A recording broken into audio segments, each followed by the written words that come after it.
Episode की शुरुआत में हम देखते हैं कि बाइजी चेंग को जू के घर पर देखकर थोड़ी सी सरप्राइज होती है। वो जू को लेटर देकर वहाँ से जाने भी लगती है, लेकिन तभी जू और शोली मिलकर उसे साथ में डिनर करने के लिए रोक लेते हैं। जू का प्लान यही था कि वो चेंग और बाइजी में से किसी एक को अच्छे से ड्रंक कर देंगे ताकि वो दोनों एक दूसरे को संभाले और क्लोज आ जाए। लेकिन उन लोगों के ड्रंक होने से पहले ही जो थोड़ी सी डोज में ही ड्रंक हो जाता है और वो किसी नॉवल की किंग की तरह एक्ट कर रहा था। वो बाइजी को ये भी बता देता है कि चेंग उससे कितना प्यार करता है और वो उसके लिए बहुत रोता भी है। जो सब सुनकर चेंग के साथ साथ बाइजी को भी थोड़ा सा ऑकवर्ड फील हो रहा था। तभी जो बाइजी को चेंग की वीडियो भी दिखाने वाला था जिसमें चेंग ड्रंक होकर बाइजी का नाम ले रहा था, लेकिन चेंग उसे ऐसा करने से रोक देता है। वो बाइजी को उसके घर ड्रॉप करने के लिए वहाँ से निकल जाता है, जिसके बाद शोली जू को उसके रूम में लेकर जाती है और जैसे ही वो उसे बेड पर लेटाती है तो जू शोली को पकड़ लेता है और कहता है कि वो उसे कहीं अपने आप से दूर तो नहीं होने देगी, जिसकी वजह से शोली उसके पास ही सो जाती है। अगले दिन एडिटर यू जब ऑफिस आती है तो उसे पता चलता है कि जू की बुक हुआजी अवार्ड के लिए नॉमिनेट हुई है। वो ये बात जल्दी से श्याम को बताती है और कहती है कि उन्हें जल्दी से जू के घर इंटरव्यू वीडियो बनाने के लिए जाना होगा। वो दोनों जू के घर के लिए निकल जाते हैं और श्याम शोली को कॉल करके बता देती है कि वो लोग जू के घर आ रहे हैं क्योंकि उसकी बुक नॉमिनेट हुई है। जो सुनकर शोली काफी नर्वस हो जाती है। वो जू को भी नींद से उठाकर जल्दी से रेडी होने के लिए बोलती है, लेकिन तब तक एडिटर यू और श्याम घर पर आ चुके थे। इस वजह से शोली किसी तरीके से बचकर जू के कबर्ड में छुप जाती है और जू उसके पास जाकर उसे किस भी करते हैं क्योंकि ये किस वो तब भी करना चाहता था जब शोली फर्स्ट टाइम उसके कबर्ड में छुपी ही थी। अब जू शोली को अपने साथ बाहर लेकर आता है और उसे कहता है कि उसे डरने और छुपने की जरूरत नहीं है क्योंकि वो अपना रिलेशनशिप अनाउंस कर रहे हैं, जहाँ वो शोली को एडिटर यू के सामने लेकर जाता है और बताता है कि शोली उसकी गर्लफ्रेंड है और वो दोनों साथ में रहते हैं, जिससे एडिटर यू भी सरप्राइज होती है। पर वो शोली के लिए खुश थी। जिसके बाद जू को उसकी मॉम का कॉल आता है जो कि उसे कांग्रेचुलेट करती है, लेकिन उसके डैड अब भी उसे ठीक से बात नहीं करते, जबकि उन्होंने तो जू के इस अचीवमेंट के लिए उसके नाम का एक पेन भी बनवाया था जो कि उसे गिफ्ट करने वाले थे और वो काफी ज्यादा प्राउड फील कर रहे थे, लेकिन ये सब वो जू के सामने नहीं दिखाते। फिर जू को किसी शीशियाम की एक एक्ट्रेस के असिस्टेंट का कॉल भी आता है। असल में वो जू के साथ कोलैबोरेट करना चाहती थी, जिस पर जू हाँ बोल देता है, लेकिन फिर वो चेंग से हेल्प लेने के लिए जाता है और कहता है कि चेंग को भी उसके साथ चलना होगा क्योंकि वो शीशी को अकेले हैंडल नहीं कर सकता। शीशी ने उसके कोलैबोरेशन के लिए एक होटल बुक किया था और जू नहीं चाहता था कि शीशी की वजह से शोली उसके बारे में कुछ गलत सोचे और जेलस फील करे, इसलिए वो अपने साथ चेंग को लेकर जाता है। दोनों होटल रूम में शीशी के आने का वेट करते हैं। तब जू शोली से थोड़ी बात भी कर लेता है, जहाँ पर शोली उसे बताती है कि पूरे डिपार्टमेंट में उन दोनों की रिलेशनशिप के बारे में पता चल चुका है और वो काफी खुश है। जू भी उसे प्रॉमिस करता है कि वो दोनों आज जल्दी काम खत्म करके साथ में डिनर करेंगे। जिसके बाद जू शीशी से मिलता है, लेकिन कोई उन दोनों की फोटो क्लिक कर लेता है और उन्हें ये पता भी नहीं चलता। शीशी फिर अपने डॉग के बारे में बताकर इमोशनल हो जाती है। वो एक्सपेक्ट कर रही थी कि जू उसके पास आकर उसे कंफर्ट करेगा, लेकिन जू उस पर ध्यान ही नहीं देता और चेंग के साथ बाहर आ जाते हैं क्योंकि उन दोनों को ही पता था कि शीशी सिर्फ एक्टिंग कर रही थी। उन दोनों के पास इतना टाइम नहीं था क्योंकि उन दोनों को ही अपनी अपनी गर्लफ्रेंड से मिलने के लिए जाना था। दूसरी तरफ शीशी और जू की फोटोज ऑनलाइन वायरल होने लगे थे और शोली वो सब देख लेती है। अब ये न्यूज टॉप स्टोरी बन चुकी थी कि शीशी और जू डेट कर रहे हैं, जिससे कि जू थोड़ा सा डरा हुआ होता है कि आखिर शोली किस तरीके से बिहेव करेगी, कहीं वो उसे मारने की कोशिश तो नहीं करेगी। इसकी वजह से वो जब घर पर जाता है तो वो शोली को किचन में नाइफ से काम करते हुए देखकर थोड़ा डर जाता है और उसे सॉरी कहने लगता है, लेकिन तभी शोली उस पर हंसती है और कहती है कि वो इस तरीके के र्यूमर्स पर विश्वास नहीं करती। उसे पता है कि जो ऐसा कभी नहीं करेगा, जो सुनकर उसे थोड़ा सा रिलैक्स फील होता है। दूसरी तरफ एडिटर यू को देखते हैं, उसके और उसके हस्बैंड के बीच की आर्ग्यूमेंट और प्रॉब्लम्स अब डिवोर्स तक आ चुकी थी। उसका हस्बैंड डिवोर्स के बाद अपने बेटे को भी अपने साथ ले जाना चाहता था, पर यू ऐसा करने से मना कर देती है और बताती है कि वो भले ही अपने बेटे को टाइम नहीं दे पा रही हो, लेकिन वो उसके लिए बेस्ट मदर है। वो हमेशा अपनी ड्यूटीज निभाएगी, जिससे कि यू का हस्बैंड गुस्सा होकर वहाँ से चला जाता है। फिर बाइजी और चेंग को देखते हैं, जहाँ पर चेंग अपने स्क्रिप्ट बाइजी को बता रहा था। तभी वो दोनों याद करने लग जाते हैं कि चेंग की फर्स्ट बुक रिलीज हुई थी। तब बाइजी और वो दोनों साथ में स्क्रिप्ट डिस्कस किया करते थे। ये याद करके दोनों काफी खुश होते हैं, जहाँ पर चेंग उसे डिनर ट्रीट करने के बहाने रोकने की कोशिश करता है, लेकिन बाइजी उसे मना करके वहाँ से चली जाती है। जिसके बाद हम देखते हैं कि सुहेन कुछ दिनों के लिए यू के घर पर रुकने आ जाती है। दूसरी तरफ जू और शोली बात कर रहे थे। इतना कुछ होने के बाद भी शोली जू से बिल्कुल भी नाराज नहीं थी और ना ही जेलस थी। तो जू उससे पूछता है कि क्या उसे शीशी से कोई प्रॉब्लम नहीं है। शोली कहती है कि वो जू को लेकर बहुत ही कॉन्फिडेंट है कि वो सिर्फ उसका ही है।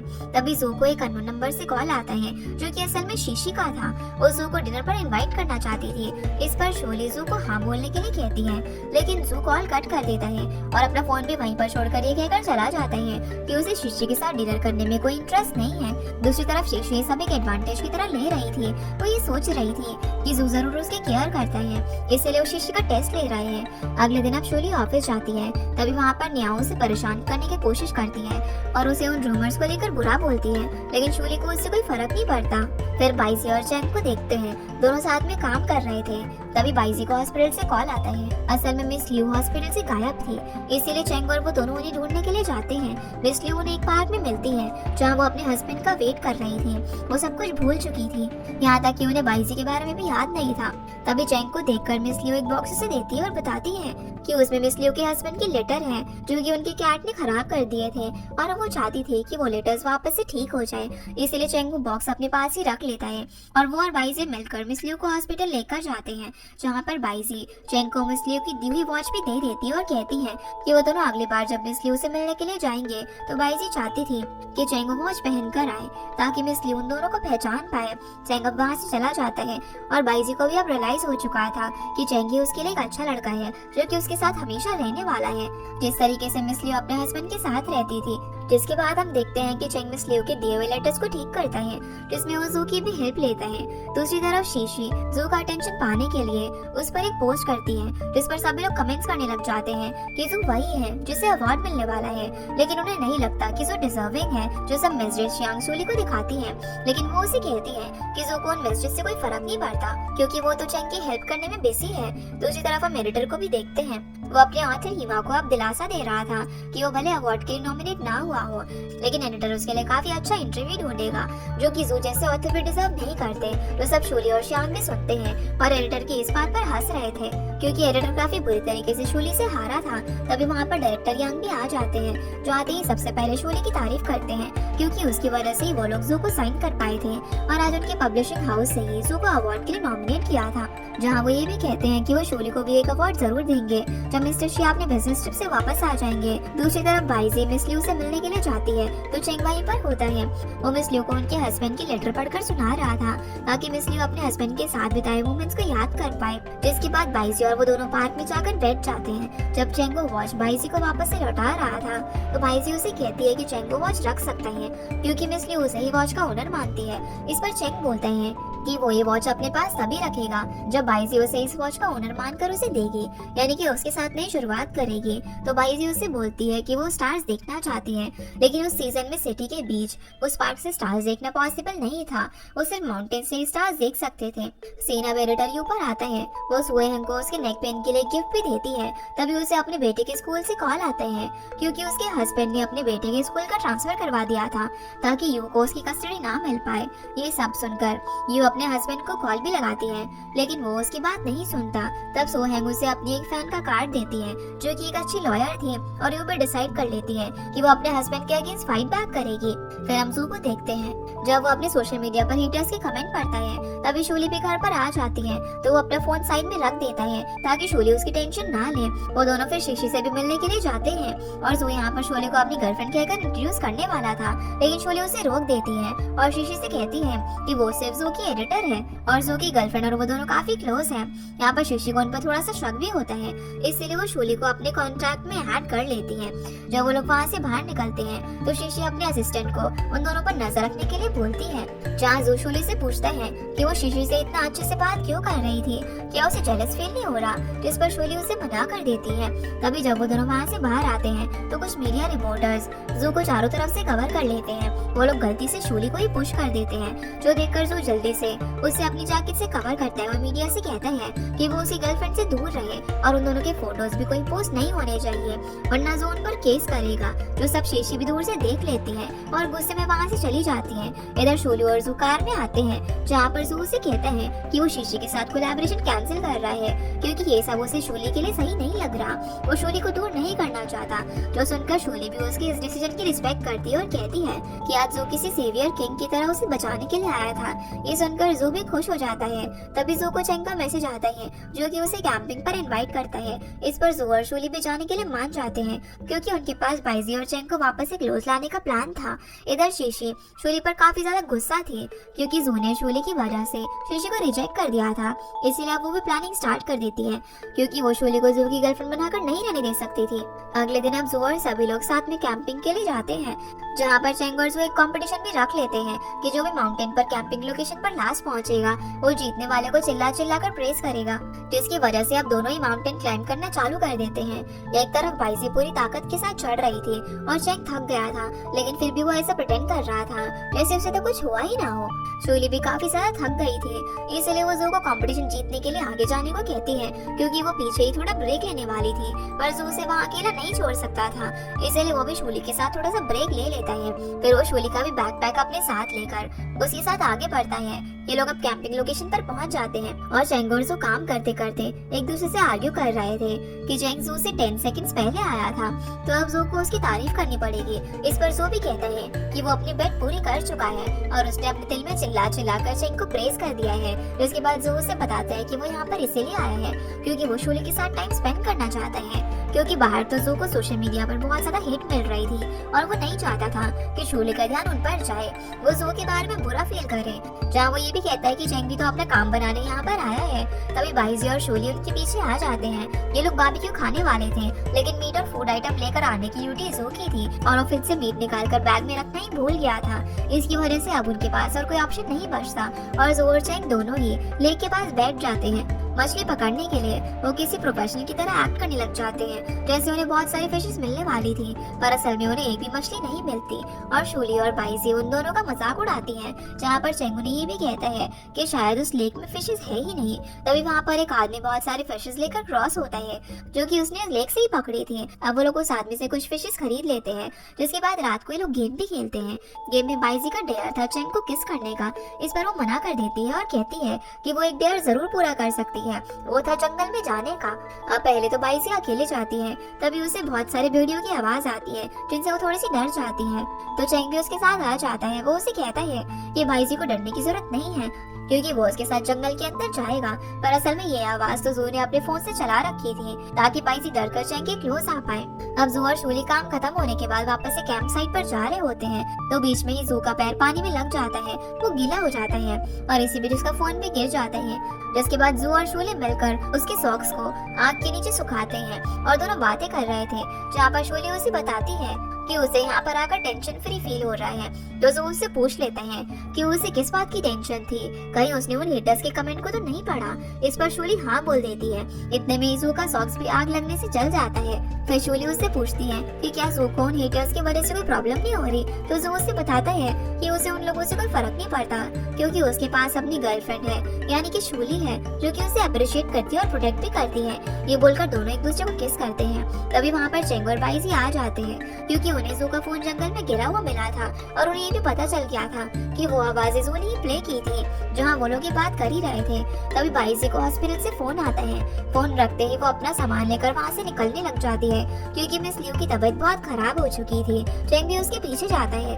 अब हम देखते हैं कि मिस लियू की डेथ हो जाती है, जिसकी वजह से बाइजी काफी ज्यादा रोती है और चेंग उसे संभालता है। वो जू को भी ये खबर दे देता है। जब शूली और जू को ये पता चलता है तो उन्हें अपने पेरेंट्स की भी चिंता होती है, इसलिए शूली अपनी मॉम से कॉल पर बात करती है। दूसरी तरफ जू भी अपनी मॉम को कॉल करके अपने डैड के बारे में पूछता है। वहीं हम एडिटर यू को देखते हैं। जब वो अपने हस्बैंड से मिलती है तो वो उसे सब कुछ बता देती है कि उसने एक अच्छी लॉयर ढूंढ ली है और लॉ के अकॉर्डिंग उनकी बेटी की कस्टडी यू को ही मिलेगी क्योंकि वो ज्यादा डिजर्विंग है, जिससे यू का हस्बैंड भी डर जाता है क्योंकि उसकी वाइफ उसे कोर्ट तक लेकर जाने वाली थी। यू अब घर पर आती है तो उसका बेटा अपने डैड के बारे में पूछता है तो यू काम का बहाना कर देती है। फिर सो हैंग को भी सब कुछ बता देती है कि वो आज अपने हस्बैंड से मिली थी और वो अपना केस कोर्ट तक लेकर जाएगी। जिसके बाद हम देखते हैं कि शूली जब ऑफिस जाती है तो उसे शीशी का कॉल आता है। वो उसे डिनर पर इनवाइट करती है। तभी शूली और हेयर एडिटर को यू अपने ऑफिस में बुला लेती है क्योंकि जिस फेमस टीवी शो में हेयर एडिटर का ऑथर जाने वाला था, उस शो ने डिसाइड किया था कि अब वो इस ऑथर की जगह जू को शो में बुलाना चाहते हैं। जो सुनकर हेड गुस्से में आ जाता है। वो जू के बारे में कहता है कि वो टैलेंटलेस है, फिर भी उसे सब कुछ कैसे मिल रहा है। इस पर शूली जू के लिए स्टैंड लेती है और कहती है कि ये सब जू की हार्डवर्क और टैलेंट की वजह से हुआ है। हेड अब बाहर आकर मिस्टर लियांग से भी बात करने की कोशिश करता है, लेकिन वो भी उसकी हेल्प नहीं करते। इसकी वजह से अब हेड कोई दूसरा तरीका अपनाता है और किसी को कॉल करता है। वहीं चेंग भी बाइजी को कॉल करता है, पर वो खुद को बिजी बताकर फोन कट कर देती है। इसीलिए अब चेंग जू को बताता है कि बाइजी जब से मिस लियो की फिनल से आई है वो इसी तरीके से एक्ट कर रही है। तो जू चेंग को उसे संभालने के लिए बोलता है। तभी जू को शोली का कॉल आ जाता है, इसलिए वो शोली के बताए हुए एड्रेस पर पहुंचता है और देखता है कि शोली शीशी के साथ थी। शीशी ने कुछ ज्यादा ड्रिंक कर ली थी, इसकी वजह से शोली बाहर ड्राइवर को बुलाने जाती है और जू को उस पर नजर रखने के लिए कहती है। पर शोली के जाते ही शीशी होश में आ जाती है। वो जू के पास आने की कोशिश करती है और कहती है कि वो उसे पसंद करती है, पर जू उससे दूर हो जाता है और उस रूम से जाने लगता है। लेकिन तभी शीशी उसे कहती है कि अगर जू ने उसे रिजेक्ट किया तो बहुत ही बुरा होगा, क्योंकि शीशी की फैन फॉलोइंग काफी ज्यादा थी और अगर वो उन्हें जू की गर्लफ्रेंड के बारे में बता देती तो उसे काफी हेट मिलता। इस पर जू भी डरता नहीं है और कहता है कि अगर शीशी ने जू और उसकी गर्लफ्रेंड की लाइफ में इंटरफेयर किया तो जू भी उसे सोशल मीडिया पर एक्सपोज करेगा। ये शीशी के लिए अच्छा नहीं रहेगा। जिसके बाद ये दोनों घर पर आ जाते हैं, जहाँ पर जू उसे सब कुछ बता देता है। तो वो उसका मजाक उड़ाती है और उसे सब भी बता देती है कि उसे इंटरव्यू के लिए टीवी शो में भी जाना है। इस पर पहले तो जू मना करता है, पर फिर वो शोली को इस काम के लिए किस करने के लिए कहता है और फिर मान जाता है। दूसरी तरफ हम चेंग को देखते हैं, जो कि बाइजी से मिलने के लिए जाता है, क्योंकि बाइजी ने अभी तक मिस लियू के सामान को उनके घर से नहीं लिया था।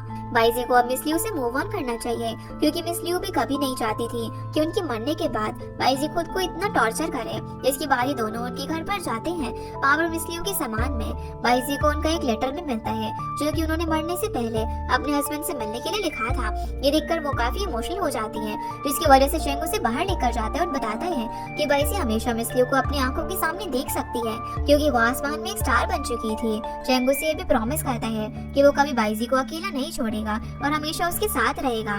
सीन फिर जू पर आता है, जो कि इंटरव्यू के लिए जाता है। जो होस्ट था वो जू से बहुत ही अजीब अजीब सवाल पूछता है कि क्या उसकी बुक की स्क्रिप्ट उसने अपने डैड से इन्फ्लुएंस होकर लिखी है और बहुत कुछ, जिनका जवाब जू ठीक से नहीं देता। इसीलिए जब शो एयर होता है तब लोग जू को और भी ज्यादा हेट करने लग जाते हैं और शोली जू से पूछती है कि उसने ठीक से जवाब क्यों नहीं दिया। इस पर जू कहता है कि उसके मन में जो कुछ था उसने बस वही बोला।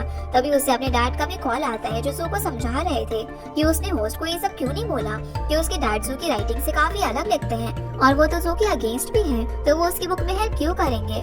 असल में जू के मॉम डैड को बस उसकी चिंता हो रही थी, क्योंकि हर जगह पर यही रूमर्स थे कि जू के पास एक घोस्ट राइटर है जो कि उसके स्क्रिप्ट लिखता है।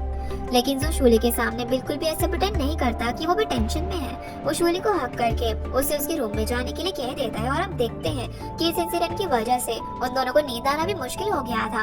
अगले दिन जू के साथ और भी बुरा होता है, क्योंकि अब सोंगशी ने उसके लिए कुछ पोस्ट कर दिया था, जिसकी वजह से जू के ये रूमर सबको सच लग रहे थे कि वो खुद अपनी बुक्स नहीं लिखता। इसकी वजह से जू को पब्लिशिंग हाउस और सभी लोगों के कॉल्स भी आना शुरू हो जाते हैं, क्योंकि वो अपने अपने कॉन्ट्रैक्ट उससे टर्मिनेट कर रहे थे और मिस्टर मॉयर भी अपना कॉन्ट्रैक्ट वापस ले लेते हैं, तो इसकी वजह से जू दुखी हो जाता है। इसीलिए घर से बाहर कुछ टाइम अकेले स्पेंड करने चला जाता है। शोली भी कॉल पर जू के बारे में पूछती है, पर जू उसके साथ भी नहीं था।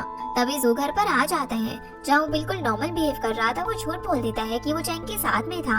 अगले दिन अब शोली ऑफिस जाती है तो श्यांग उससे बोलती है कि उसे जू पर ट्रस्ट है, क्योंकि वो उसकी लॉन्ग टर्म रीडर है। तभी एडिटर यू भी वहाँ पर आती है, जो कि शोली को बताती है कि वो लोग जू के सपोर्ट में कुछ स्टेटमेंट रिलीज करने वाले हैं। लेकिन तभी वहाँ पर मिस्टर लियांग आ जाते हैं। वो उन सभी को एक इमरजेंसी मीटिंग में चलने के लिए बोलते हैं। दूसरी तरफ जू को भी चेंग का कॉल आता है, जो कि उसे जल्दी से मिलने के लिए बुलाता है, क्योंकि एक और नई प्रॉब्लम आ चुकी थी। असल में अब शीशी के पोस्ट के बाद किसी ने एक रिकॉर्डिंग भी ऑनलाइन वायरल कर दी थी, जिसमें एक अनजान लड़का ये बता रहा था कि जू अपनी स्क्रिप्ट किसी और से लिखवाता है और शायद जू का घोस्ट राइटर उसके डैड है। इन सब में पब्लिशिंग हाउस में काम करने वाली जू के एडिटर भी शामिल है, क्योंकि वो ये सब जानते हुए भी जू को फेम दे रही थी, क्योंकि उसे जॉब ज्वाइन करते ही तो अच्छे राइटर्स मिल गए, तो जरूर उसने कुछ फेवर किया होगा। ये सुनकर जू और चेंग बहुत ज्यादा गुस्सा होते हैं और जू तो पोस्ट भी करने वाला था कि शोली उसकी गर्लफ्रेंड है, वो इन सब में इन्वॉल्व नहीं है, लेकिन चेंग उसे रोक देता है और जू काफी इमोशनल हो जाता है, क्योंकि वो तो सिर्फ एक राइटर बनकर अपनी नॉवल लिखना चाहता था। उसे नहीं पता था कि लोग उसे इतना हेट करने लग जाएंगे। दूसरी तरफ मिस्टर लियांग ने डिसाइड किया था कि वो इस रिकॉर्डिंग के बाद जू के अगेंस्ट एक स्टेटमेंट रिलीज करेंगे और शोली को भी फायर कर देंगे, क्योंकि ये सब जू और शोली की वजह से ही हो रहा था। शोली अब भी जू को ही सपोर्ट कर रही थी, यानी कि वो पब्लिशिंग हाउस के लिए एक थ्रेट थी। इसलिए मिस्टर लियांग उसे वार्न भी करते हैं कि अब शूली को डिसाइड करना होगा कि वो जू की गर्लफ्रेंड बनकर डिसीजन लेगी या फिर पब्लिशिंग हाउस की एम्प्लॉय बनकर। जिसके बाद शूली वॉशरूम जाती है तो वहाँ पर उसे न्याओ मिल जाती है, जो कि उसके लिए सैड फील कर रही थी क्योंकि शूली ने गिव अप जो कर लिया था। लेकिन तभी शूली उसे बोलती है कि उसने अब तक गिव अप नहीं किया है और वो बाहर जाकर अपने अकाउंट पर एक पोस्ट करती है जिसमें वो लिखती है कि जू का नाम जल्दी ही क्लियर हो जाएगा क्योंकि उसने कुछ गलती नहीं की है और सच सभी के सामने आ जाएगा। ये पोस्ट देखकर बाइजी भी खुश होती है क्योंकि वो भी जू के सपोर्ट में थी और वो तो उसकी नेक्स्ट बुक की एडिटर भी बनने वाली थी। लेकिन इस समय मिस्टर लियांग कुछ ज्यादा ही गुस्सा हो जाते हैं। वो उसी टाइम शूली को जॉब से फायर भी करने वाले थे, पर तभी वहाँ पर मिस्टर शिया आ जाते हैं। वो इमरजेंसी मीटिंग रखते हैं जब मिस्टर लियांग से वो स्टेटमेंट वापस लेने के लिए कहते हैं जो कि उसने जू के अगेंस्ट पोस्ट की थी। वो ये भी कहते हैं कि जब तक वो हेड है तब तक लियांग शूली को जॉब से फायर करने का डिसीजन नहीं ले सकता।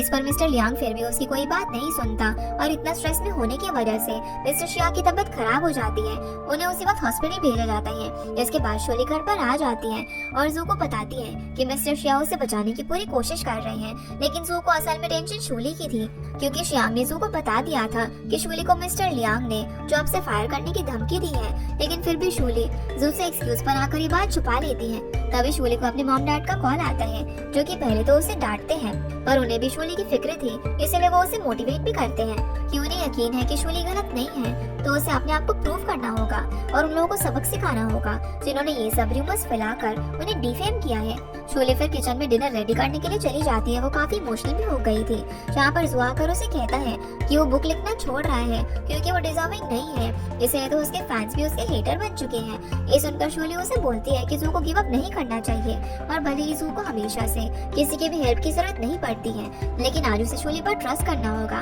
क्योंकि शूली उसके लिए कोई ना कोई सोल्यूशन जरूर ढूंढेगी और सच सभी के सामने लेकर आएगी। ये सुनकर जू को भी याद आता है कि शूली ने ही तो उसे स्टार्टिंग में सपोर्ट किया था और अब भी वो उसे अकेला छोड़कर नहीं गई थी, जिसकी वजह से वो उसे हक कर लेता है।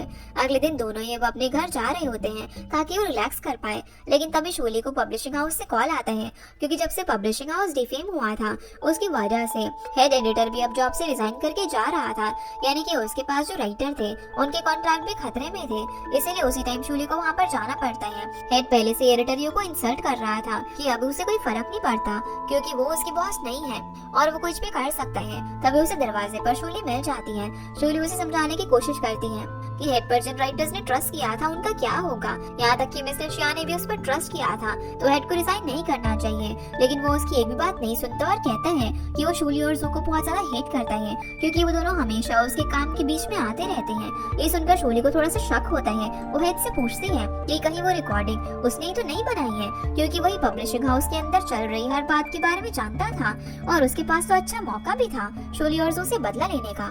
इस पर हेड बोलता है कि अगर उसने ये सब किया होगा तो शूली के पास इसका कोई एविडेंस नहीं है और वो बिना सबूत के अगर कुछ भी करेगी तो वो उसे उस पर झूठा डिफेम करने के चार्जेस लगा देगा। इसके बाद शूली अंदर जाती है और उनकी मूनलाइट मैगजीन के लिए अब कोई ऑथर काम नहीं करना चाहता था, इसीलिए शूली किसी तरीके से चेंग सो हैंग और घोस्ट को बोलकर मैगजीन के लिए मैन्युस्क्रिप्ट तैयार करवाती है। दूसरी तरफ हम देखते हैं कि चेंग सो को बचाने के लिए उसके लिए सबूत इकट्ठा कर रहा था। उसकी मदद बाइजी भी करती है क्योंकि जू की बुक उसने ही साइन की थी। जू का नाम क्लियर होना जरूरी था। इसके साथ साथ जू बाइजी का अच्छा फ्रेंड भी था। सीन अब जू पर आता है। वो अपने घर पर चला जाता है जहाँ पर उसके डैड उससे पहली बार सॉफ्टली बात करते हैं। जब ये लोग साथ में लंच करते हैं तो डैड उसे समझाते हैं कि अगर वो गलत नहीं है तो वो डिफेम नहीं होगा और टाइम रहते सब कुछ सही हो जाएगा। वो सभी लोग साथ में टीवी देखते हैं। जो अपने डैड का इंटरव्यू उस पर देखता है जिसमें उसके डैड जू को बचाने के लिए बहुत कुछ बोल रहे थे और उन्हें भी ट्रस्ट था कि उनका बेटा कोई स्कैंडल नहीं कर सकता क्योंकि वो बचपन से ही राइटिंग करता आ रहा है और उन्होंने खुद उसकी फर्स्ट नॉवल पढ़ी थी, जो देखकर जू के डैड तो वहाँ से उठकर चले जाते हैं क्योंकि उन्हें शर्म आ रही थी।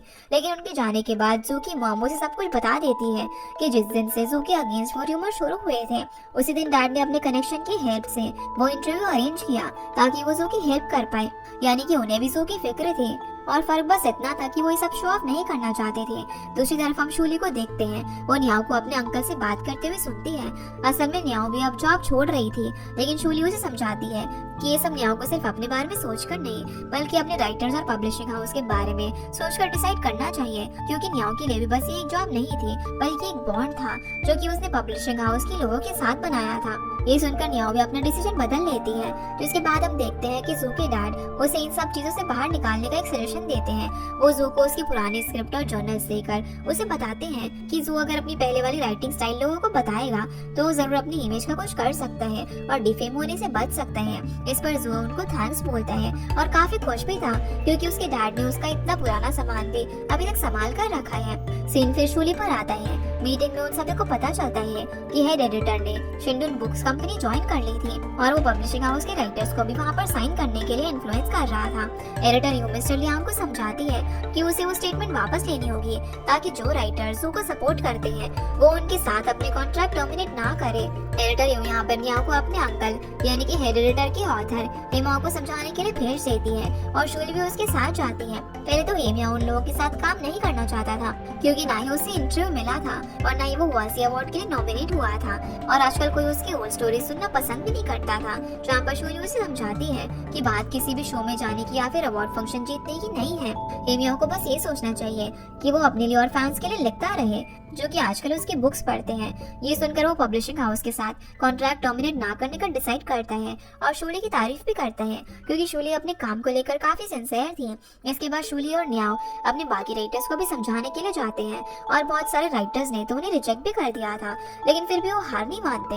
दूसरी तरफ जू अपने कमेंट्स पढ़ रहा होता है, क्योंकि उसे लग रहा था कि उसके डैड के इंटरव्यू के बाद अब तो लोग उसके फेवर में होंगे, लेकिन वो गलत था, क्योंकि अब वो सारे हेटर्स जू के साथ साथ उसके डैड को भी ट्रोल कर रहे थे। कि जू शूली को वीडियो कॉल करता है तो शूली उसे उसका पेट डॉग दिखाती है और ये भी बताती है कि हेड एडिटर ने शिंडन बुक्स ज्वाइन कर लिया है और जरूर वही इन सब के पीछे था।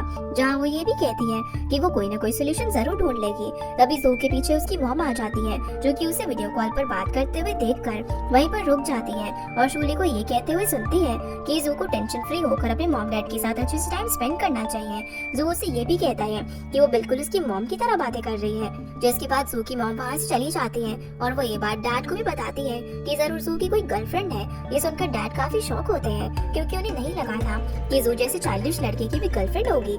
दूसरी तरफ चेंग और बाइजी रात भर बात करते करते थक गए थे, इसीलिए वो दोनों बुक स्टोर में ही सो गए।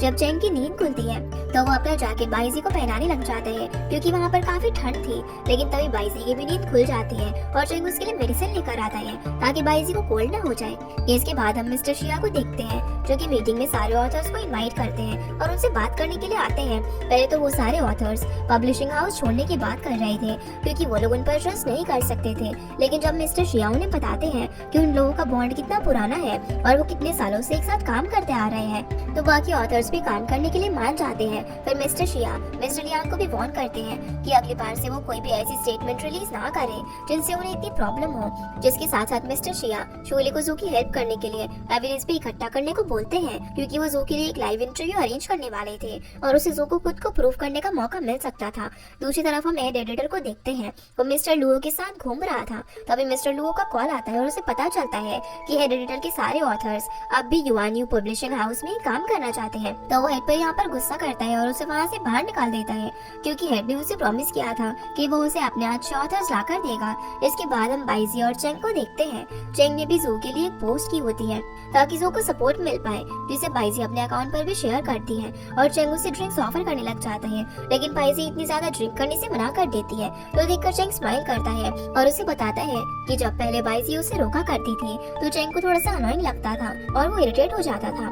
पर अब बाइजी जब ये सब कुछ करती है तो पता नहीं क्यों उससे अच्छा लग रहा है। जब वो बाइजी को थैंक्स भी करता है, क्योंकि वो उसे इतना सपोर्ट कर रही थी और उसकी हेल्प कर रही थी। जिसके बाद हम देखते हैं कि जब जू अपने पेरेंट्स के साथ लंच कर रहा था, तब डैड की बातें उसे याद आता है कि एक बार उसने अपने हाई स्कूल के टाइम पर एक मॉक टेस्ट में अपने आइडियाज लिखे थे और वही आइडियाज उसने अभी अपनी नॉवल में यूज किए हैं। तो उसके पास अच्छा मौका था खुद को साबित करने का कि वो राइटिंग स्टाइल उसी की है। इसकी वजह से वो उसी टाइम स्कूल चला जाता है और उसे पता चलता है कि जब वो मॉक टेस्ट पेपर स्कूल के बुलेटिन बोर्ड पर लगाया गया था, तब एक लड़की वो पेपर लेकर चली गई थी और जू को बस उस लड़की को ढूंढना था। तभी उसके सामने शूली आ जाती है, जो कि उसे आकर सरप्राइज देती है क्योंकि वो उसकी हेल्प करने आई थी।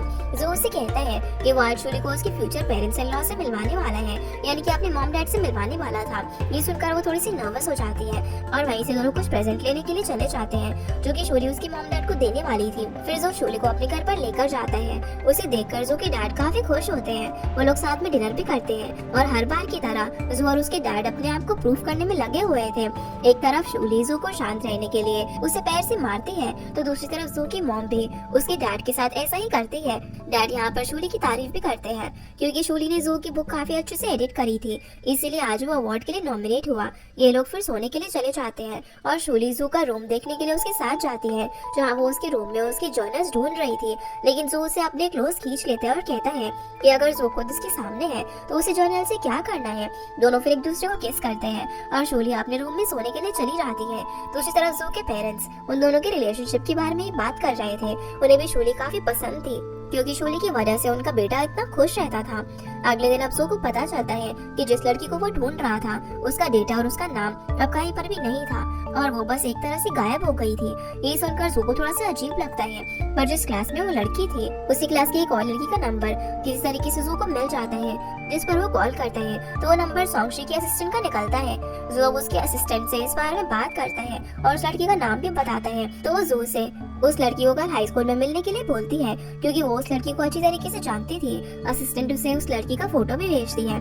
जब जो वो फोटो देखता है तो उसे थोड़ा बहुत याद आता है कि उस लड़की से हाई स्कूल में जरूर मिला था। जिसके बाद वो और शोली क्लास के अंदर उस लड़की से मिलने के लिए जाते हैं जो कि और कोई नहीं बल्कि सोंगशी थी, जो कि बोर्ड पर उसका और जू का नाम एक हार्ट बनाकर लिख रही होती है। उसका रियल नेम और आइडेंटिटी इसीलिए गायब हो चुकी थी क्योंकि पहले सोंगशी काफी अगली और फैट हुआ करती थी, पर उसने खुद पर काम किया और अब वो एक एक्ट्रेस थी। जो उसे यहाँ पर वो मॉक पेपर मांगता है तो सोंगशी शोली को बाहर जाने के लिए बोलती है ताकि वो उसे अकेले में बात कर पाए। जो ऐसा करने से मना कर देता है, लेकिन शोली उसे रिक्वेस्ट करती है और अब वो दोनों अकेले में बात करते हैं। सोंगशी बताती है कि उसके लुक्स की वजह से उसे स्टूडेंट्स काफी बुली करते थे और सिर्फ जू ही था जो कि उसे लुक्स की वजह से उसे जज नहीं करता था और हमेशा उसकी हेल्प करता था। इसी वजह से सोंगशी ने उसी टाइम डिसाइड कर लिया था कि वो अपनी फीलिंग्स उसे कन्फेस करेगी, जिसके लिए वो उसे कैंडीज गिफ्ट करने भी लेकर गई। लेकिन जू ने वो लेने से मना कर दिया, यहाँ तक कि उसने अपने फ्रेंड्स को भी इस बारे में बताया। इसकी वजह से जू के फ्रेंड्स ने सोंगशी का मजाक बनाया। ये सब सुनते ही सोंगशी ने सोच लिया था कि जू भी उन लोगों में से ही है जो कि लुक्स की वैल्यू करता है, इसीलिए उसने गायब होकर इतने सालों से अपने आप पर काम किया ताकि एक दिन वो जो के साथ रह पाए। ये सुनकर जो सब कुछ समझ जाता है, वो सोंगशी से कहता है कि वो सिर्फ उसकी हेल्प कर रहा था और अब सोंगशी जब इतनी बदल चुकी थी तो उसे अपना पास भी भूल जाना चाहिए।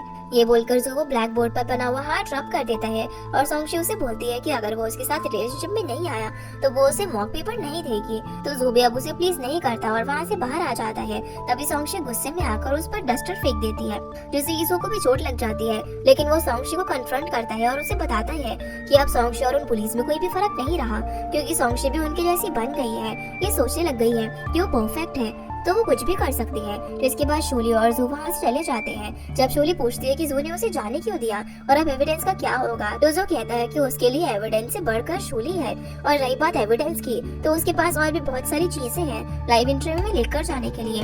अगले दिन वो दोनों पब्लिशिंग हाउस के लिए निकल जाते हैं। शोली अच्छे से के मॉम डैड को ग्रीट करती है, जिसके बाद हम देखते हैं कि जब शोली ऑफिस आती है तो मिस्टर शिया, एडिटर यू और बाकी सभी शोली की हेल्प करने के लिए रेडी हो जाते हैं क्योंकि उन्हें किसी भी तरीके से जू को सही साबित करना था। अब शोली ने जू के लिए सारी तैयारी कर ली थी। तब जू उसे बताता है कि वो इंटरव्यू से पहले अपना मेडन वर्क भी पब्लिश करने वाला है ताकि लोग उसके असली टैलेंट को समझ पाए। इसमें शोली उसे सपोर्ट करती है। अब जू अपने कुछ फ्रेंड्स की लिस्ट बनाता है ताकि वो उनसे हेल्प ले पाए, लेकिन कोई भी उसकी हेल्प नहीं करता।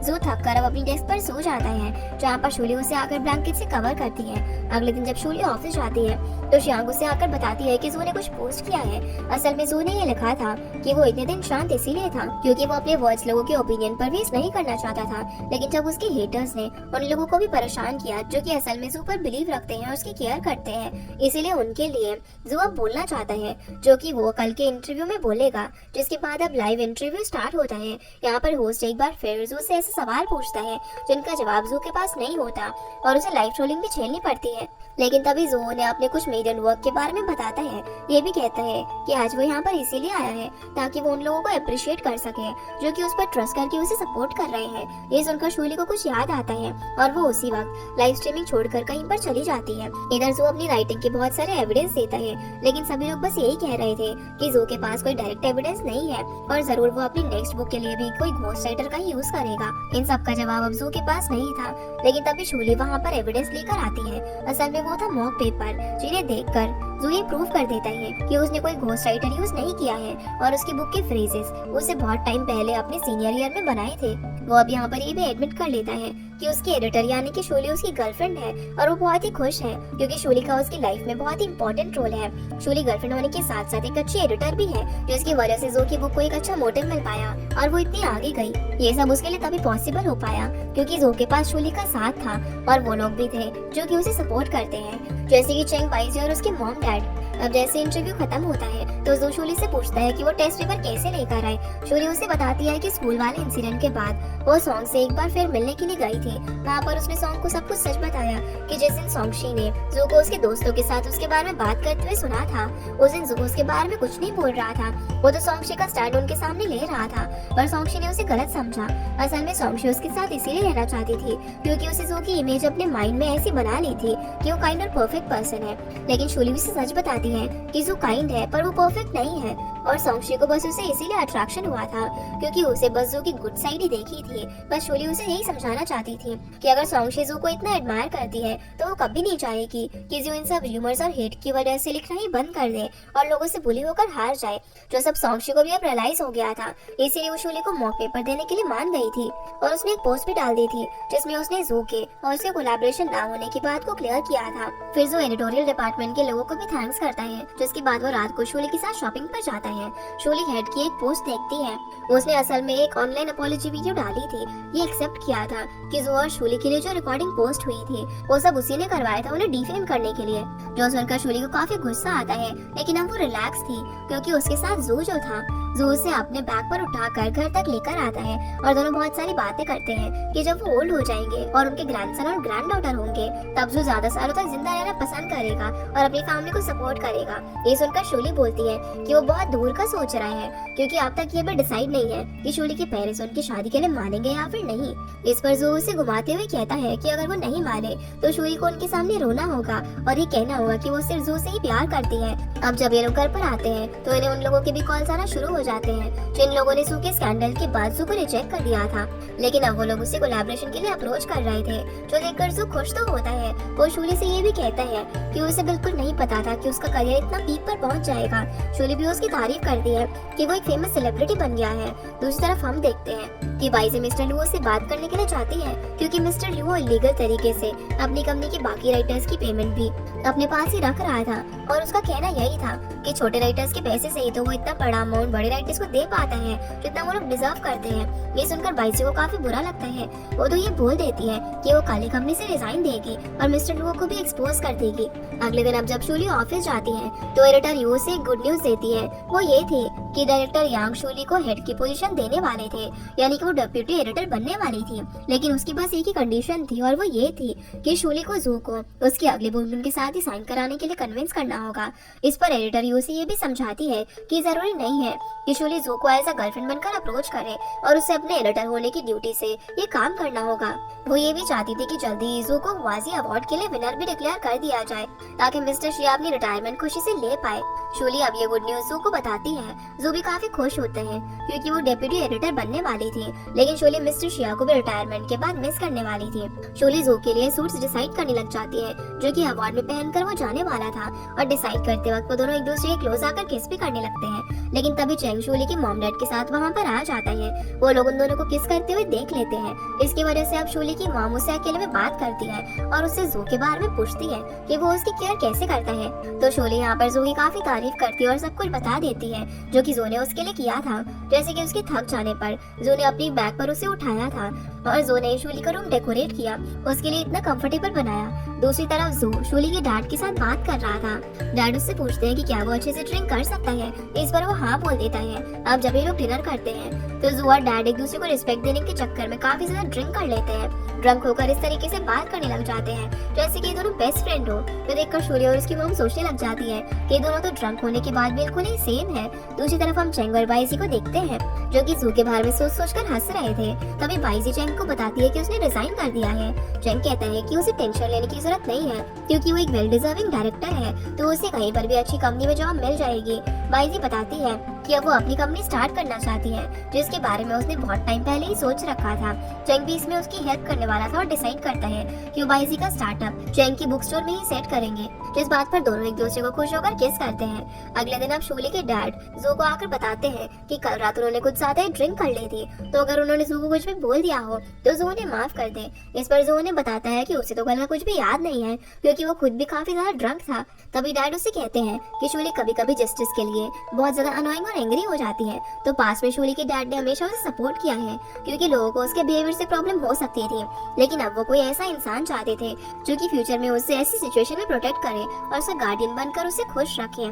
तो जोन से हाथ मिलाकर प्रॉमिस करता है कि वो उसका गार्डियन बनेगा, जो चीज शूली भी वहाँ से खड़े होकर देख लेती है और उन दोनों का मजाक उड़ाती है कि कल तो वो एक दूसरे को बडीज बुला रहे थे और आज प्रॉमिस कर रहे हैं। इसके बाद शूली के मॉम डैड चले जाते हैं। जू उसे कहता है कि वो तो काफी ज्यादा नर्वस था क्योंकि उसे लग रहा था कि उसके पेरेंट्स उसे रिजेक्ट न कर दे क्योंकि जू के पास कोई स्टेबल जॉब नहीं थी, और साथ ही वो ये भी कहता है कि अगर ऐसा होता तो वो चेंग की बुक स्टोर पर ही जॉब कर लेता। जिसके बाद हम बाइजी को देखते हैं, वो अपनी कंपनी से रिजाइन कर चुकी थी। आखिरी बार अपने कलीग से वो मिलने के लिए आई थी। जहाँ मिस्टर लू उसे कहता है कि अगर उसे बाद में रिग्रेट हो तो वापस आ सकती है, लेकिन बाइजी मना कर देती है। तभी वहाँ पर और भी एम्प्लॉइज आ जाते हैं जो कि रिजाइन कर रहे थे और उसके साथ साथ यूनफे भी रिजाइन कर देता है क्योंकि अब वो लोग बाइजी के साथ काम करने वाले थे, जो देखकर मिस्टर लू कुछ बोल ही नहीं पाते। दूसरी तरफ शूली जब ऑफिस जाती है तो मिस्टर लियांग उसे रोक देते हैं और समझाने लग जाते हैं कि उसे किसी भी तरीके से तो उसे उसकी बुक साइन करवानी होगी, जिसके लिए वो शूली को अपना ब्रेकफास्ट भी दे देता है क्योंकि उसे डर था मिस्टर लियांग का, और अगर जो बुक साइन नहीं करता तो मिस्टर लियांग को वाइस प्रेसिडेंट की पोजीशन से हटने का डिसीजन मिस्टर लियांग ने लिया था। सीन फिर जो पर आता है जो कि अपने डैड के वीडियोस देख रहा था जिसमें वो अवार्ड रिसीव कर रहे थे। तभी शूली वहाँ पर आ जाती है जिससे कि जू अपना फोन छुपा लेता है, लेकिन फिर भी शूली उसे देख लेती है और उसे कहती है कि अब तो उसे एक्सेप्ट कर लेना चाहिए कि वो अवार्ड मिलने पर बहुत ज्यादा खुश है और अपने डैड से इंस्पिरेशन लेना चाहता है। जब वो लोग ये बात कर रहे थे तभी उनके घर मिस्टर लियांग आ जाते हैं जो कि बुक का कॉन्ट्रैक्ट लेकर आए थे। वो जू से काफी रिक्वेस्ट करते हैं लेकिन जू और शूली मिलकर उसे काफी परेशान करते हैं और कॉन्ट्रैक्ट साइन करने से मना कर देते हैं, जिस वजह से मिस्टर लियांग वहाँ से चला जाता है और शूली जू को बताती है कि वो दोनों अवार्ड मिलने तक कॉन्ट्रैक्ट साइन करने के लिए वेट करेंगे क्योंकि इसी तरीके से वो जू के लिए एक बड़ा अमाउंट बना पाएंगे। फिर ये दोनों अवार्ड सेरेमनी में जाते हैं, वहाँ पर उन्हें चेंग और बाइजी में मिलते हैं। वो लोग जू का नाम अनाउंस होने का वेट कर रहे थे। सभी लोगों को जू से काफी एक्सपेक्टेशन थी कि उसे अवार्ड जरूर मिलेगा। जैसे ही जू का नाम अनाउंस होता है तो सभी लोग काफी खुश होते हैं। जू स्टेज पर जाता है जहाँ उसे अवार्ड देने के लिए स्पेशल गेस्ट को बुलाया जाता है और वो उसके डैड थे। उन्हें देखकर जू काफी सरप्राइज होता है क्योंकि ये प्लान उसके डैड का ही था। जहाँ वो प्राउड फील करके जू को उसका अवार्ड देते हैं और ये भी बताते हैं कि वो हमेशा से उसके साथ स्ट्रिक्ट रहे थे, लेकिन उन्हें समझ आ चुका था कि जू कितना ज्यादा वेल डिजर्विंग है और उसके डैड ने भी जू की हर नॉवल पढ़ी है जो कि अच्छी है। जू भी अनाउंसमेंट करता है कि उसे जो भी फंड्स इस अवार्ड सेरेमनी से मिलेंगे वो सारा फंड्स वो डोनेट करेगा और गरीब बच्चों के लिए लिटरेचर कंपटीशन रखेगा ताकि उनका टैलेंट भी बाहर निकल कर आ सके। वो दोनों फिर एक दूसरे को हक भी करते हैं जो देखकर शूली और बाकी सभी काफी इमोशनल हो जाते हैं क्योंकि फाइनली अब जू और उसके डैड के बीच का गैप खत्म हो चुका था। उन दोनों को देखकर बाइजी भी चेंग से प्रॉमिस करती है कि एक दिन वो भी बेस्ट एडिटर बनकर चेंग को इस तरीके से अवार्ड दिलवाएगी। इसके बाद वो स्टेज से उतर जाता है। जब वो शूली के पास जाकर उसे किस करता है तो सबकी नजर उन दोनों पर ही होती है क्योंकि दोनों बिग स्क्रीन पर दिख रहे थे। फिर सेरेमनी के बीच में ही मिस्टर लियांग अभी भी शूली को कॉल कर रहे थे ताकि वो जू को उसकी बुक के लिए मना पाए, लेकिन शूली मिस्टर लियांग को एक लाइव फोटो सेंड कर देती है जिसमें बहुत सारे एडिटर्स जू को अप्रोच कर रहे थे। जू अकेले में अपने डैड से बात करता है और पहली बार वो अपने डैड से अपनी तारीफ सुन रहा था। उसके डैड हाई स्कूल टाइम में हुए इंसिडेंट के लिए भी उससे माफी मांगते हैं। इस पर जू उनसे कहता है कि जब वो हाई स्कूल में था और उसने अपनी फर्स्ट नॉवल लिखी थी तब वो बस यही सोचता था कि एक बार उसके डैड उसकी तारीफ करे, लेकिन तब उनके बीच सिचुएशन सही नहीं थी और जू ने पूरे 13 साल ये सुनने के लिए वेट किया जो कि उसके डैड अब उसे कहना चाह रहे थे कि उसने बहुत ही अच्छा काम किया है। बस यही सोचकर जू अपनी और अपनी डैड की वो लड़ाई भूल चुका था। डैड अब उसे जाते हुए बस इतना कहते हैं कि अब वो शूली के पेरेंट्स से मिलना चाहते हैं ताकि वो लोग मिलकर दोनों की शादी के बारे में बात कर पाए। जिसके बाद जू और शोली अपने घर पर आ जाते हैं। शोली अवार्ड का फोटो क्लिक करने जू के रूम में आती है और वहाँ से जाने लगती है, लेकिन वो उसे रोक देते हैं और कहता है कि वो जानता है कि शोली वहाँ पर से फोटो क्लिक करने तो नहीं आई थी। बस इतना कहकर वो दोनों एक दूसरे को किस करते हैं। अगले दिन अब जब जू की आँख खुलती है तो वो बाहर आकर देखता है कि शोली ने उसके लिए ब्रेकफास्ट बनाया हुआ था और उसके पेट डॉग के साथ खेल रही थी। जो देखकर जू चैंग को कॉल करता है और उसे बताता है कि वो आज जो फील कर रहा है वो शायद चैंग ने कभी नहीं किया होगा, क्योंकि जू ने अब शादी करने का डिसाइड कर लिया था। दूसरी तरफ चैंग भी अपने घर में बाइजी को देखकर यही फील कर रहा था कि उसे भी अब शादी कर लेनी चाहिए। फिर हम देखते हैं कि शोली जब ऑफिस जाती है तो मिस्टर लियांग उसके लिए ब्रेकफास्ट लेकर खड़ा हुआ था। वो शोली से रिक्वेस्ट करता है कि अब तो उसे जू को अप्रोच कर लेना चाहिए। शोली मिस्टर लियांग को बताती है कि जू की कुछ कंडीशंस हैं और वो ये थी कि उन्हें जू के लिए एक स्टेटमेंट पोस्ट करनी थी। ये सब असल में उस बात का रिवेंज था जब मिस्टर लियांग ने जू का आउटकास्ट करके उसके अगेंस्ट स्टेटमेंट पोस्ट कर दी थी। इस पर मिस्टर लियांग को भी हाँ बोलना पड़ जाता है। दूसरी तरफ हम देखते हैं कि जू चैंग के घर पर जाता है। वो काफी ज्यादा नर्वस था। अब चैंग और जू मिलकर दोनों यही सोच रहे थे कि उन्हें अपनी गर्लफ्रेंड को कैसे प्रपोज करना चाहिए, जैसे कि कार ट्रंक सरप्राइज या फिर किसी बॉक्स में खुद को बंद करने वाला सरप्राइज। लेकिन उन दोनों के ये आइडियाज एक दूसरे को फ्लॉप लगते हैं। तभी चैंग जू से पूछता है कि क्या उसने शोली की रिंग ले ली, क्योंकि चैंग तो बाइजी को लेकर सीरियस था। उसके पास पहले से एक रिंग तैयार थी, जो देखकर जू उसी टाइम रिंग खरीदने के लिए चला जाता है। दूसरी तरफ शोली एडिटर यू को अपनी पब्लिशिंग हाउस का एक ऐप बनाने का प्रपोजल देती है, जो आइडिया काफी अच्छा था। और अब शोली एक डेप्यूटी एडिटर थी तो उस पर बहुत सारी रिस्पॉन्सिबिलिटीज थी। वो घर जाती है और अपनी डेप्यूटी एडिटर बनने की खुशी जू को देती है, पर साथ ही दोनों थोड़े इमोशनल भी थे क्योंकि मिस्टर शिया रिटायर हो रहे थे। इस पर जू उसे कहता है कि वो मिस्टर शिया से मिलने आने वाला है, क्योंकि उन्होंने जू की डैड की बहुत सारी बुक्स पब्लिश की थी और उसके डैड बिजनेस ट्रिप पर गए हुए थे, तो उनके बिहाफ में वो आने वाला था। अगले दिन मिस्टर शिया एडिटर यू के साथ पब्लिशिंग हाउस को एक आखिरी बार अच्छे से देखते हैं और उनकी पब्लिश की हुई बहुत सारी बुक्स को देखकर वो अपने पुराने दिनों को याद करते हैं। और उसके बाद वो अपने हर एक एम्प्लॉय को अच्छे से अपनी ड्यूटी और अपनी रिस्पॉन्सिबिलिटीज निभाने के लिए बोलते हैं। मिस्टर शिया के जाने के बाद सभी लोग काफी इमोशनल होते हैं, यहाँ तक कि उन्हें रिस्पेक्ट देने पब्लिशिंग हाउस के सारे राइटर्स भी आए हुए थे, जिनमें से एक था जू। वो अपनी वाजी अवार्ड भी मिस्टर शिया को ही गिफ्ट कर देता है, क्योंकि मिस्टर शिया एक वेल डिजर्विंग एडिटर थे और वो अवार्ड भी उन्हीं के लिए बना था, जो देखकर वो काफी खुश होते हैं और इस तरीके से उनका एक इमोशनल फेयरवेल हो जाता है। दूसरी तरफ बाइजी ने भी चैंग के बुक स्टोर में अपना स्टार्टअप कर दिया था। वो जब अपनी मीटिंग कर रही होती है तो चैंग उसे दूर खड़ा देख रहा था और स्माइल कर रहा था। शाओबाई ये देखकर चैंग से बोलता है कि चैंग को देखकर ये लग रहा है कि वो अपनी ब्यूटीफुल वाइफ को देख रहा होगा। जिसके बाद वो बाइजी के पास जाता है और उसे एक जगह पर ले जाने की बात करता है। ये वही जगह थी जहाँ वो पहले भी जाया करते थे। असल में वहाँ पर चैंग इसीलिए आया था ताकि वो बाइजी को शादी के लिए प्रपोज कर पाए, जहाँ वो बाइजी को अपनी फीलिंग्स कन्फेस करता है कि वो बहुत ही लकी है कि बाइजी उसकी लाइफ में आई, क्योंकि उसकी वजह से वो इतना अच्छा राइटर बन चुका था और उसकी इतनी सारी बुक्स पब्लिश हुई। वो उसे थैंक्स कहकर हक करता है और वो रिंग पहनाकर उसे शादी के लिए प्रपोज करता है। बाइजी भी काफी इमोशनल होकर उसका प्रपोजल एक्सेप्ट कर लेती है। जिसके बाद हम देखते हैं कि जू और भी आइडियाज के साथ चैंग के घर पर जाता है। चैंग उसे बोलता है कि तुम्हें ये सारे आइडियाज फॉलो करने के बजाय अपने दिल से कुछ करना चाहिए। इस पर जू कहता है कि ऐसा होता तो चैंग अब तक बाइजी को प्रपोज कर चुका होता। इस पर बाइजी सामने आती है और अपनी रिंग दिखाते हुए जू से कहती है कि वो क्या बोल रहा था, जो देखकर अब जू पर प्रेशर बन जाता है। वो शोली को प्रपोज करने के लिए एक सरप्राइज डिनर रेडी करता है, जहाँ पर उसने अपने पेट डॉग की गले में वो रिंग बांध दी थी और वो कुछ ऐसा करना चाहता था कि उसका पेट डॉग आकर उसे वो रिंग दे और जू शोली को प्रपोज करे। लेकिन सब कुछ इसका उल्टा ही होता है, क्योंकि ना ही जू का पेट डॉग रिंग लेकर उसके पास आता है और ना ही जू में इतनी हिम्मत होती है कि वो शोली से कुछ भी बोल पाए। असल में उसका डॉग उसकी रिंग भी खो देता है, जो कि बाद में जू को अपने सोफा के नीचे मिलती है। अगले दिन शोली अब न्यू ईयर पार्टी के लिए अपने ऑफिस चली जाती है। दूसरी तरफ सो हैंग भी एडिटर यू से मिलने के लिए जा रही थी। वो हेड को रास्ते में बुक सेल करते हुए देखती है और उसे एक एडवाइस देती है कि शोली और उसमें बस इतना ही फर्क था कि शोली राइटर्स के अंदर उनका बेस्ट देखती थी, जबकि हेड हमेशा सिर्फ पैसे देखता था। वो बस इतना ही कहती है कि एडिटर को अपने सामने वाले इंसान की ड्रीम्स की रिस्पेक्ट करनी चाहिए, तभी वो अच्छा काम साथ में मिलकर कर पाएंगे। जिसके बाद हम सू को देखते हैं, उसने शोली को प्रपोज करने के लिए अच्छे से डेकोरेशन कर ली होती है। वहीं एडिटर यू और सो हैंग साथ होते हैं। सो हैंग उसे शादी करने के लिए बोलती है, क्योंकि एडिटर यू बहुत टाइम से अकेली थी, पर यू उसे बताती है कि भले ही अपने काम में वो बिजी रहती है और हर रोज इतना थक जाती है कि वो ठीक से रेस्ट भी नहीं कर पाती, लेकिन उसे अपना काम बहुत ज्यादा पसंद है और अभी पब्लिशिंग हाउस की नई शुरुआत होने की वजह से पब्लिशिंग हाउस को यू की जरूरत है, इसलिए वो अपना सारा फोकस वहाँ पर लगाना चाहती है। सीन फिर जू पर आता है, जो कि शोली के आने का वेट कर रहा था। जब वो टाइम पर घर नहीं आती तो वो उसे बाहर ढूंढने चला जाता है। उसे लेक साइड पर वो मिलती है, जहाँ पर सभी लोग न्यू ईयर की काउंटडाउन स्टार्ट कर देते हैं। ठीक सही टाइम पर शोले जू की तरफ भागकर आती है और दोनों एक दूसरे को हक करते हैं। इस बीच जू वो रिंग शोले के हाथ में भी पहना देता है। जब शोले उसे देखती है तो काफी खुश होती है। हम ये भी जान पाते हैं कि जू शोले को अपनी लाइफ में पाकर कितने ज्यादा लकी था, क्योंकि पहले उसे बस यही लगता था कि वो अकेले भी अपनी लाइफ जी सकता है और वो खुद अपने आप के लिए काफी है। लेकिन जब शोले उसकी लाइफ में आई तो जू को पता चला कि उसे एक बेस्ट कंपनी मिल चुकी है जो कि उसके साथ पूरी रात जाकर काम भी करती है और उसके साथ हर टाइम एंजॉय भी करती है। इसीलिए जू काफी ज्यादा ग्रेटफुल था कि वो शोले जैसी लड़की से शादी कर रहा था। फिर हम 2 साल बाद का सीन देखते हैं जहाँ पर शोले और जू की एक बेटी भी थी और शोले अब भी पब्लिशिंग हाउस में जॉब करती थी। लेकिन फर्क बस इतना था कि वो अब एडिटर नहीं बल्कि चीफ बन चुकी थी और एडिटर ही अब डायरेक्टर बन गई थी।